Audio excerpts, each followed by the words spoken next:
Example number 4 chapter 3 class 10 NCERT का है। हमसे क्या बोला गया है, solve the following pair of equations bye substitution method से। ये बस दो इक्वेशंस दे रखी हैं, ठीक है, इनको सब्स्टिट्यूशन मेथड से हमें करना है। 7x minus 15y is equals to 2, यहाँ पास हो गई पहली इक्वेशन, ठीक है, और x प्लस में 2y इज इक्वल्स टू 3 हो गई मेरे पास में दूसरी इक्वेशन। क्लियर है। इक्वेशन जो 2 है ये इसको मैं क्या लिख सकता हूँ, इक्वेशन 2 को ही यहाँ से मैं x की वैल्यू निकाल लूँ तो ये मिलेगी मुझे 3 माइनस में 2y। हाँ भैया, अब जो ये x की वैल्यू आई है ना, इसको मैं क्या कर देता हूँ, इसी को मैं थर्ड इक्वेशन मान लेता हूँ और इसकी थर्ड इक्वेशन को मैं क्या फर्स्ट इक्वेशन में डाल दूंगा।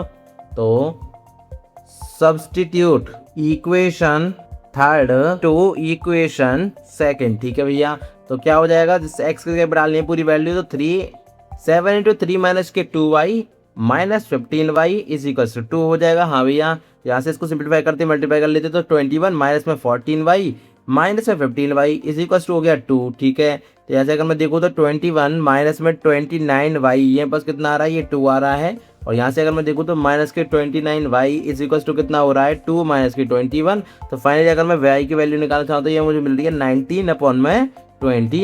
तो y की वैल्यू हमने निकाल ली है और x की वैल्यू क्या थी, ये थी इक्वेशन थर्ड में, ठीक है। तो अब मैं क्या करता हूँ, अब मैं y की वैल्यू को पुट कर दूंगा x में। हाँ भैया, सब्स्टिट्यूट लिखेंगे, पुटिंग नहीं लिखेंगे, सब्स्टिट्यूट, क्योंकि हम किसी एक की वैल्यू को निकाल के दूसरी इक्वेशन में सब्स्टिट्यूट करती हैं और इसी को सब्स्टिट्यूशन मेथड कहती हैं भैया, और कुछ नहीं है। Value of y into equation 3, ठीक है, ठीक है भैया। यहाँ से क्या हो जाएगा, x is equal to 3 minus में 2 इंटू 19 अपॉन में 29। इसको सिंप्लीफाई करते हैं तो यहाँ से मुझे x क्या मिलता है, यहाँ से मुझे x मिलता है, सिंप्लीफाई करके डायरेक्टली लिख रहा हूँ 49 अपॉन में 29। x की वैल्यू मिल चुकी है, y की वैल्यू मिल चुकी है, तो ये हमारा इस क्वेश्चन का फाइनल आंसर हो गया, ठीक है। x is equal to 49 upon में 29 and y is equal to 19 upon में 29, ठीक है। और ये हमारे फाइनल आंसर हो गया। तो आपको डिटेल में इस तरह से सब्स्टिट्यूशन मेथड लगा के पूरा क्वेश्चन को सॉल्व करना है, जैसे मैंने आपको करके दिखाया है।